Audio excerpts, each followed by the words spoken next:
Hello everybody, welcome back to Hidden Harvest with Liz. Today we're going to be going over all of the things that are going on in the garden right now, and I will even be peeking into the brand new garden beds and into the greenhouse to show you all of the stuff and things that are going on with this garden this year. Right now we're going to start out with the old garden plot where we're going to be moving all of this stuff over to the new beds, but right now there's some really cool things going on here, so we've got to show them, and let's get started. First things first is all of the garlic that is currently going on. We just had a freeze like last night and the night before, but it has not even touched the garlic. It is looking very, very good. Get in here a little bit. Such a thick stem. I am pretty sure that one is elephant garlic, and then the other ones that are up front, these right here, are the ones that I ordered, and I don't currently have the name for them. So I'll have to try and look those up. If Editing Liz can actually find the name of that particular one, that would be awesome. And then we've got a couple of other smaller ones that are hand-me-downs from my mom. So we'll see how those guys grow. Plus, we've got a couple of other things. Like this right here was actually a last-ditch effort for me trying to save a couple of the things from old beds that had to be moved in order to make way for the new garden. So instead of just taking them out and tossing them, I decided to stick them in a pot to see if I could keep them alive. And this guy right here came back. So just as soon as I've got a good spot for it, it's going to go in the new garden. And who knows, maybe I can salvage the kale as well. Our mint from last year's replanting is looking so much better. The reason why I'm showing this is kind of I haven't figured out what I want to do with these pots yet. So it's just kind of sitting over here waiting. There are a couple of onions sitting in here and some other, I'm pretty sure this is more alyssum because it was sitting right next to the alyssum, and the alyssum went to seed and then came back. So I'm pretty sure this is all alyssum sitting in here. And then we've got an extra garlic plant. There is an onion sitting in there, a couple of onions sitting in there. I kind of spread a couple of onion seeds around just to see whether or not they would survive the winter, and they did. So I think with a bit more effort, I could probably grow them out in the greenhouse, let them get nice and big, and then put them out into the garden over winter instead of trying to start them in the spring. We're just going to see how the onions go this year to see whether or not that's even necessary. We'll figure it out. Okay, and this is one of the old beds from the previous year. We have got, I'll be honest with you folks, I don't know what that is. It looks like it was supposed to have been Brussels sprouts. I can see some little like sprout nodules growing here, but there is no way this has got time, and it has already started bolting because we have gotten several days in a row where it's been above 70 and even one day where it was 80. So none of these guys are going to grow. From this year's experiment, the best time for me to grow these is going to be late fall, over winter, and into spring. So there's that. And these, pretty sure this is a baby Brussels sprout. And I'm sure this is a baby Brussels sprout. And the only reason I'm sure that these are Brussels sprouts is because all of my broccoli has bolted, gone to flower, and let me tell you something, guys. Broccoli flowers are gorgeous. Look at this.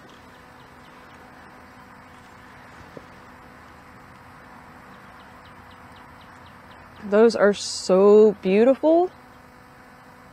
And then right here in the background, that is a large lettuce flower. Those are beautiful, beautiful yellows.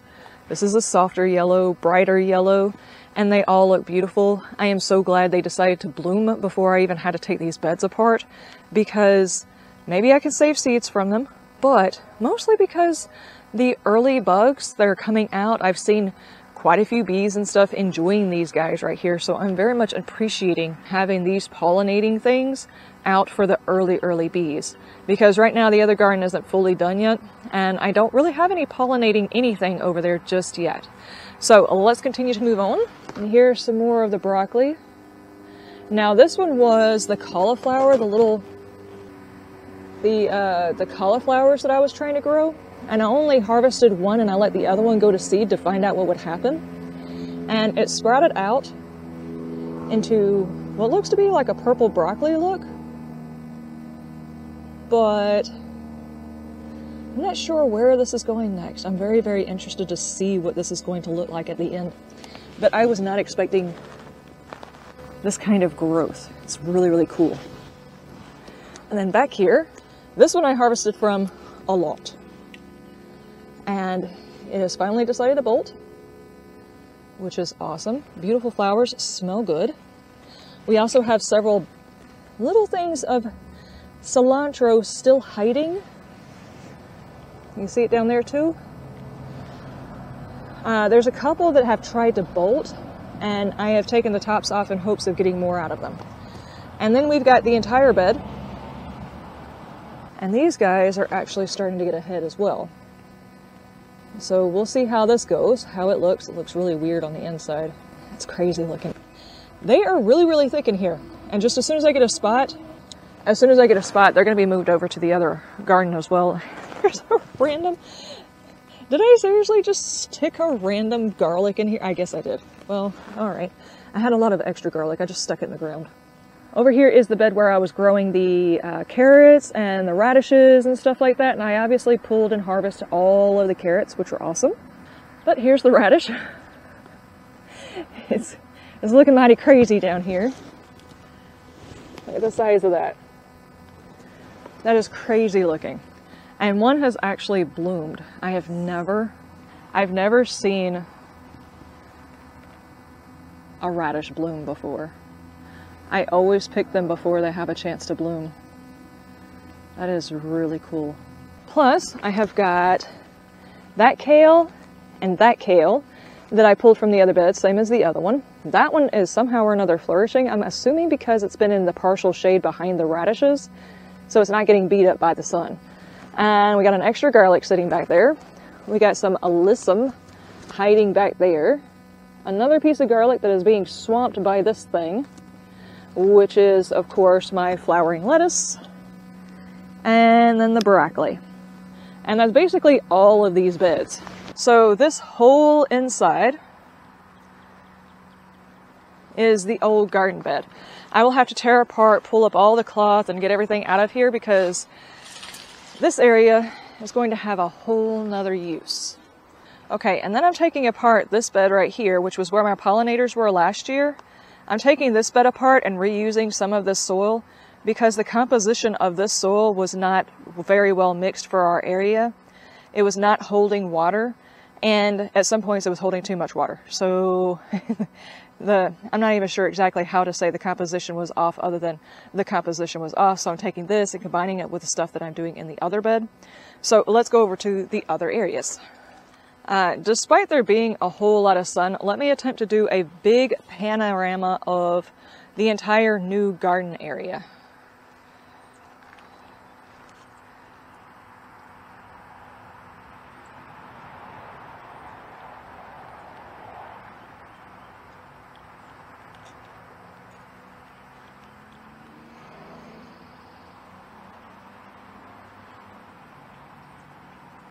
Okay, up first we've got our asparagus, little baby asparagi.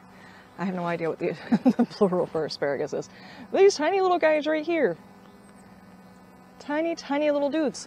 I'm not sure whether or not I got male, female, just male, just female. I have no idea what I've managed to get myself into here, but all of the purple ones, which obviously they turn green and start doing the little frilly thing up here in the back, which is really, really cool. But all of these guys were all the purples. They survived. None of these guys over here, the green ones, survived. The Washington asparagus, I was kind of not surprised they did not survive. They stayed in their bag probably a week later than they needed to, just because it was too cold outside to put them in. So I'm gonna have to try and get some more of these and replant those. But for now, we can rest assured that at least I can grow them without killing them yet. And then over here, we have got our tiny baby sunchokes. Our Jerusalem sunchokes have finally broken ground, which means even though I buried them in, what was it, January or February? I'm not sure if it was January, February. I'd have to look at my notes to find out exactly when I did those. But I went ahead and put them in the ground because they were starting to sprout and I needed them to overwinter without dying. So I went ahead and put them in the ground, hoping that the cold would force them back into hibernation and then they would come back out. And it seems like it has worked because, as you can see, they are getting there. They are looking awesome. And then we have got all of the strawberries going on right now. Managed to keep some of them alive through the harshest part of the winter time. I was really scared I had killed all of these guys. One onion sitting over there. I've got like an onion strategically placed in every single one of my beds as a way of deterring certain pests away from certain areas. I'm very excited. Very, very excited. I did manage to keep these guys alive. Not all of them, but I did manage to keep some of them alive through the winter time. If you weren't here for that story, basically I ordered these guys and then right after they got here the next week, we were getting down into like low 20s and teens. So there was no way I could put these guys in the ground and let them hibernate because they just came as the root system.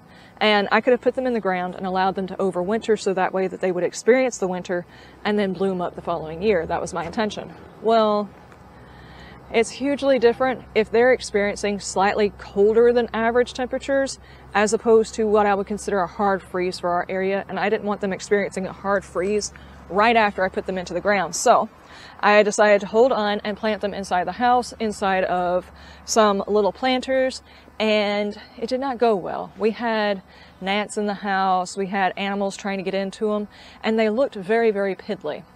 So I moved them outside, and after leaving them outside for a while, I realized they were surviving the cooler temperatures. So I quickly got the bed ready, and then planted them in the bed, and I even ordered a secondary batch of them, just to be absolutely sure that some of them survived till spring, and it worked. So I'm very happy that any of them lived. Okay, up next, we have got the large garden. As you can tell, right now it is, I don't know, almost 10 o'clock. And there's a bit of dappled shade going on. But the trees that are causing it, those particular trees are slotted to be taken down as soon as we can get the money to have them taken down because most of them are rotten and one of them is sitting on a power line. So as you can imagine, they're going to charge quite a bit more for that one. That's a in progress kind of thing. So hopefully there will be enough sun after the sun crests over it because it's just about to crest, which is why I'm trying to get this video done. Because as soon as it crests, this whole place is going to get hot. All right, bed number 1. That one is, let's see, G side 1, G side 2, G side 3, garden side 1, 2, and 3. I'm going to have a few pots that are sitting around. I haven't planted up that one. That one is my cilantro that has survived all winter long and attempted to bolt on me. But I put a whole lot of compost in there, gave it a little bit of extra amendments, gave it a whole lot of water, moved it over here to where it's got a bit more shade during the hottest part, and we'll see how it goes. Then we've got bed 1 through 5, 6 through 10, and 11 and 12 there. And this area right here, all the way over there and down that hill, this is where the chicken coop will be going very, very shortly.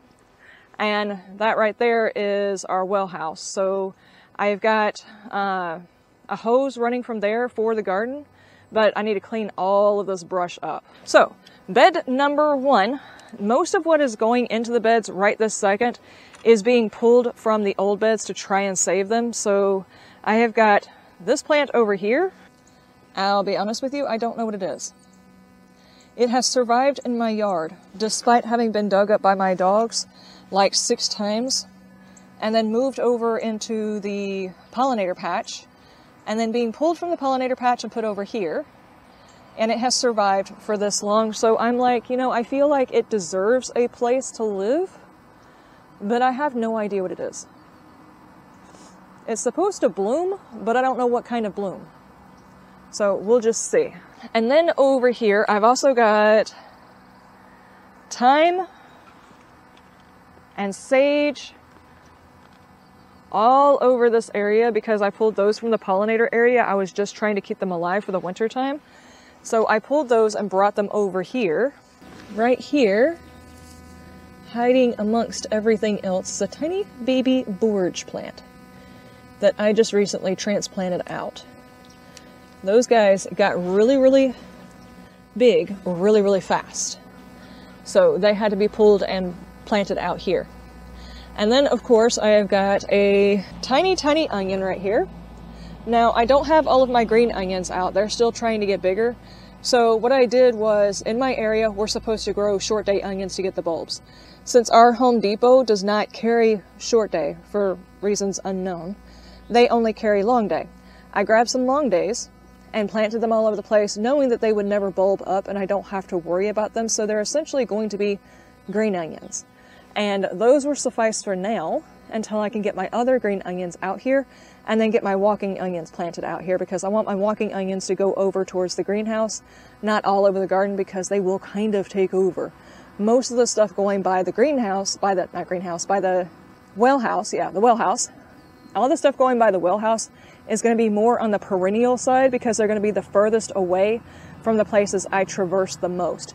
Beds 1, 2, 6, and 7 are going to be my ones that I'm probably going to be going to more often, and my perennial spaces are going to be the further out spaces. Okay, so bed number 2. We have got our baby short day onions right here. Now, I did order these as starts instead of starting my own seed this year because the greenhouse was not up and going when I needed them for starting the onions. So we're running off of starts right now. These are all of my red onions. Editing Liz, any of the names that I can't think of, if you can just put them over the video because I know that they're written down, but I don't have them memorized. Yeah, so we have our red onions here. Also, I forgot to mention in the bed 1, 2, 6, and 7 are my trials. I did do a video. Hang on. Okay. There was another video that was supposed to come out of me working in the greenhouse and the garden, but there were 2 problems. First off, my battery was dead on my camera, and I couldn't put the camera where I needed it in order to capture all of the footage. And secondly, I forgot to set up the audio properly, so the audio was crap anyway, so I scrapped the video. In these beds, along the front part of them, there is I don't know exactly what you would call them, but they were strips of seeds that I got inside the bag of seeds. I guess I probably need to link that video where I was talking about that big box of seeds that I got. There were some seed strips. So I have got radishes in beds 2 and 7 and lettuces in beds 1 and 6. Just across the front, just to see whether or not they work. And actually, germination is happening. Actual germination is happening. Hang on. I don't know if you guys are going to be able to see this. Right there. Happy birthday, little seed. Tiny, tiny little radish. Tiny little radish. Nice. Okay, so we're going to have some early radishes. I was not exactly sure at what temperatures radishes could be sown. I know lettuces are usually like an early spring thing, and radishes you're supposed to be able to grow as well. So I'm hoping these guys germinate. I did them a whole lot earlier. Yeah, there's another one, and there's another one. I did them a whole lot earlier than I ever would before I started this garden. I'm starting to realize there's a whole lot of plants I could grow in times that I did not realize I could grow them, which is amazing. I started deciding to do onions last year, and about the time I saw onions in the south where we were at, there's somebody, let's see, we went to 8A, someone in 8B, which is also like one region south of me, but the area where they're at, I know the area because we've got family down around that area, and we go there every other Thanksgiving, and it's cold here and it's very warm there, like really hot there. So I think the temperature change between those 2 zones is way different anyway. But they were growing their onions all winter long. They put them in the ground in like November and let them overwinter, and then they started bulbing up come springtime. So I was really late to that. I did not realize that was a thing that we could do, and I will probably try that next year just to see how they turn out. But let's first check these, because these are already starts, so that will simulate me having them all winter long. and we'll see how they do. Maybe we'll get bulbs. Maybe we'll have green onions. I don't know. Let's move on to the next area. This is bed number 3, and we've got potatoes planted from, yeah, here, which I don't think you can see. Here. Yeah, here. All the way to the end. Now, the first 2 rows are some specialty potatoes that I've never tried before. And these right here are russets that I got from Tractor Supply. And I checked yesterday because I was really worried about these potatoes. Okay, I won't mess around with that. I actually need to come out here and remove a whole lot of this hay. I was worried because they said to plant, it's said to plant potatoes out 2 weeks before your last frost. Now the problem was I wasn't exactly sure when our last frost is going to happen because it never happens when it's supposed to happen. Like we'll have a last frost date and then there will be one more frost, or we'll have a frost and then we'll have our frost date and then we'll have another freeze right before Easter or something like that. So I was really gambling putting the potatoes in as early as I did. But I know how pest heavy our summer is. So I wanted to get them started early. So what I did was anytime it was supposed to get really low temperatures, I came out here and covered the entire area in hay. I also covered in hay right before it rained because it was supposed to saturate the ground, and I didn't want it saturating my potatoes. Now I do actually have potatoes that are trying to grow, so I need to come back through here, remove all of this extra hay until it starts flowering, and then put the hay back on to protect it. So right now it's holding a lot of moisture, but I'm gonna be doing that after I record. Let's continue on before I run out of battery. Over here, I have no idea what kind of view you guys are getting because I can't actually see my screen, it's too bright. Anyway, over here we've got the rest of our onions. We have got our yellow onions, right? Yeah, yellow onions on this side and our white onions on this side. All of these are from the same place and all of them started as starts. They are slightly covered because we got really cold last night and I had just planted these guys out. So I wanted the bottom parts to be protected just in case. But ultimately, I would definitely recommend putting them in the ground, giving them a couple of days to root, and then covering the soil to make sure that if you need to, like if one of them accidentally gets uprooted, it's easier to put back into the soil without having to worry about pushing the hay around or whatever. But the frost kind of prompted me to go ahead and put it in. Now, the rest of the beds back here are not done. Okay, bed 8, 9, 10, 11, and 12, and number 5 are not done. This one's close to getting done. It needs some more soil in it. That one needs leaves and soil, leaves and soil. These have leaves. The soil mix I'm using is... Okay, so the soil mix, the way that I'm doing all of these beds, I talked about it in a previous video. I put the beds down, I put cardboard in to, well, we've got crabgrass around here, so it stops the crabgrass from growing back as easy. Then we put a thick layer, about 4 wheelbarrows full of leaves on both sides, 2 on each side. Then we take some of our native clay soil, which is very good at keeping water in, which is something the other garden had a huge problem with. It was not staying hydrated because it didn't have enough clay to the soil mix.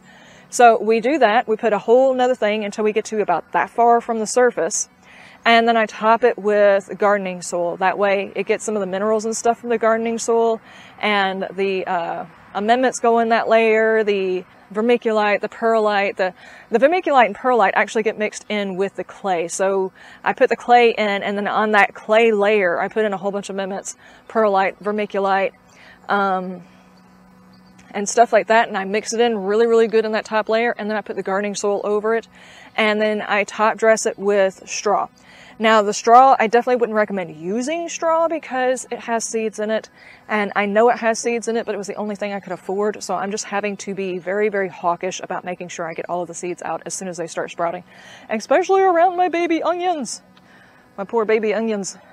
But yeah, just make sure if you have to use it, there's a chance that there could be herbicide on it, but also there's a chance that it's got a whole bunch of seed in it. It usually has seed in it, so you'll have to keep an eye on that. Okay, let's run up to the other one. I'm on red. My battery's almost dead, which is actually kind of easy because this bed is practically empty, except I do have a borage plant over there, and I've got a strip of lettuce here. And then over here, this bed number 7 is also empty, except I've got a borage plant over here in the corner and a strip of radishes down here too. Hurry, run, we're almost out of battery and I have to charge again. Quick span of the greenhouse. I'll cover more about the greenhouse in another video, but there's a whole lot of stuff and things that have come up. The peppers are finally sprouted. I've got things I'm having to repot. My blackberries are still alive. Pretty sure I've managed to kill off the figs because I waited too long for transferring them to another pot. I mean, there's a lot of stuff going on. I'm learning a lot in here, and we're gonna have to do another video on that. But ladies and gentlemen, we're gonna have to go ahead and end it. I'm on red on my battery, and I don't want it to die before I get a chance to do the sign off. I will go ahead and get it charged up, and later on, after I do some work in the garden, I will try to bring the camera back out and do a full tour of everything that's going on in the greenhouse. And yeah, and then where my blackberries are gonna go needs to be in another video as well. So I will see you then. You have a wonderful day and wonderful night, and you stay shiny. Bye!